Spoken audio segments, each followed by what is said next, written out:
ఇక స్థానిక ఎన్నికలకు సై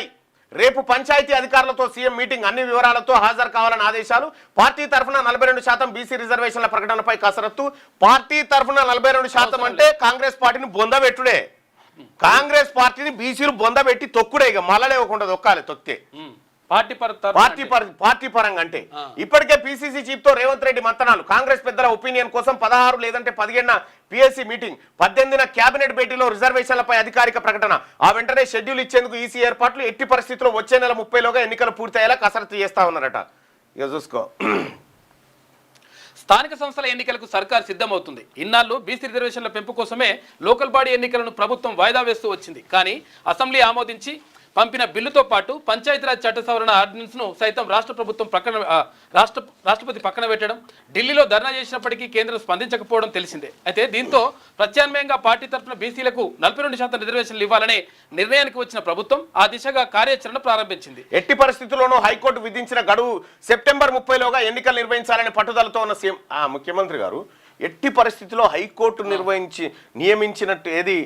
విధించిన గడువు ఉంది 30 లోపల ఖచ్చితంగా హైకోర్టు అనేక గడువులు 2009 విద్యా హక్కు చట్టాన్ని తెలంగాణ రాష్ట్రంలో అమలు చేయమని గడువులు ఎన్నో విధించింది మనం ఎందుకు అమలు చేస్తలేము ఫీజు రియంబర్స్మెంట్ బకాయిలు ఇవ్వమని గడువులు చెప్పింది ఎందుకు ఇస్తలేము మనము ఆటి కాడు ఉండదా ఈడ మాత్రం కేవలం ప్రజలను మోసం చేయడం కోసం ప్రజలను బీసీ ప్రజలను నయవంచనకు గురి చేయడం కోసం నువ్వు ఆడుతున్నటువంటి నాటకం ఇది ఈ నాటకాన్ని బీసీ ప్రజలు ఒప్పుకోవడానికి సిద్ధంగా లేరు ఇక్కడ హైకోర్టు ఉంటే సుప్రీంకోర్టుకి వెళ్ళొచ్చు లేకపోతే ఇప్పుడు సింగిల్ బెంచ్ ఉంటే ఒక్కొక్క తాను 5 ఏళ్ళు ఆగినాయి కేవలం బీసీ ప్రజలారా మనని మోసం చేయడానికే పార్టీ పరంగా అంటున్నాడు పార్టీ పరంగా 42% వీళ్ళ పార్టీకి 42 ఓట్లు కూడా రావద్దు ఈ ఎన్నికల్లో తర్వాత ధర్మాసనానికి వెళ్ళొచ్చు ఒకవేళ సింగిల్ బెంచ్ అనుకుంటే వెళ్ళొచ్చు అది లేకుండా పార్టీ తరఫున అని చెప్పేసి ఎప్పుడు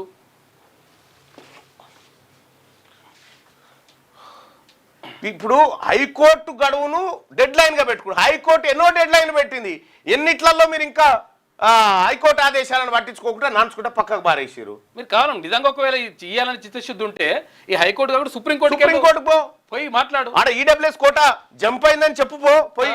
నువ్వు డైరెక్ట్ చేయొచ్చు కదా ఈ నెల 14 పంచాయతీరాజ్ శాఖ అధికారులతో మీటింగ్ 42% రిజర్వేషన్ ఇవ్వకుండా ఏమైనా నాటకాలు ఆడితే ఆ పార్టీలను ప్రజాక్షేత్రంలో ఎండగడతాం ఇవాళ బీసీలమంతా ఒక్కటే ఉన్నాం మీ మీ మీ మీ ఏవైతే దొంగ నిర్ణయాలు ఉన్నాయో ఈ నిర్ణయాల పట్ల అప్రమత్తంగానే ఉన్నాం మీ పార్టీలను ఖతం చేస్తాం సెప్టెంబర్లోగా ఎన్నిక నిర్వహించాలనే పట్టుదలతో అబ్బా ఏం పట్టుదల గీడ ఈ నెల 14 పంచాయతీరాజ్ శాఖ అధికారులతో మీటింగ్ ఏర్పాటు చేశారు అన్ని వివరాలతో హాజరు కావాలని పిఆర్ ఆఫీసర్లకు మంగళవారమే సీఎంఓ నుంచి ఆదేశాలు నిజంగా మాకు 42% ఇవ్వడం నీకు చేత కాకపోతే యూ షుడ్ రిజైన్ నువ్వు రిజైన్ చేయి ముఖ్యమంత్రి పదవికి చెప్పండి నువ్వు మా నుంచి కాదని చెప్పు ఎందుకంటే అది చూసి ఓట్లేసినాం బీసీలం సీఎంఓ నుంచి ఆదేశాలు వెళ్ళాయి పార్టీ తరఫున రిజర్వేషన్ల కోసం కాంగ్రెస్ పెద్దల అభిప్రాయాలను తీసుకునేందుకు 16 లేదంటే 17 పిసిసి రాజకీయ వ్యవహారాల కమిటీ సమావేశం ఏర్పాటు చేయాలని సోమవారమే పిసిసి మహేష్ కుమార్ గౌడ్ సీఎం సూచించారట బీసీ మంత్రులారా ఈ 42% రిజర్వేషన్ మీరు లేకపోతే మీరు రాజీనామా చేయాలి ఈ ప్రభుత్వం తప్పు చేసిందని ముఖ్యమంత్రి కూడా రాజీనామా చేయాలి గద్దె దిగాల్సిందే రిపోర్టులు రెడీ చేస్తున్న అధికారులు స్థానిక ఎన్నికలకు సర్కార్ రెడీ అవుతున్నదనే సమాచారం నేపథ్యంలో ఈ నెల 14న సీఎంతో సమావేశానికి రావాలని పంచాయతీరాజ్ గ్రామీణాభివృద్ధి శాఖల ఉన్నతాధికారులకు సీఎంఓ నుంచి ఆదేశాలు రావడం ప్రాధాన్యత సంతరించుకున్నది ఈ క్రమంలో జిల్లాల వారీగా ఎన్నికల సన్నద్ధతపై ఉన్నతాధికారులు మంగళవారం సాయంత్రమే ఆరా తీశారు స్థానిక సంస్థల పరిధిలో ఎంతమంది ఓటర్లు ఉన్నారు మొత్తం ఎన్ని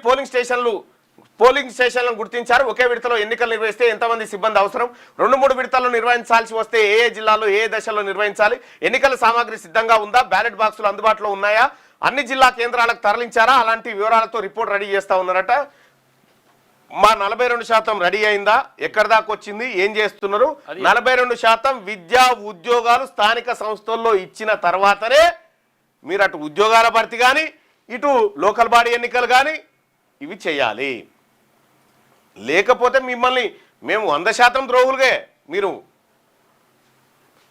లోకల్ బాడీ ఎన్నికల్లో క్లీన్ స్వీప్ చేస్తాం ప్రభుత్వ పథకాలపై ప్రజలు హ్యాపీగా ఉన్నారని మంత్రి వివేక్ తెలంగాణలో కులగణన దేశానికి ఆదర్శంగా నిలిచిందని చెప్తూనే బీసీ రిజర్వేషన్ అంశం గ్రామాల్లో ఉద్యమంలా మారింది అది బీసీ ప్రజల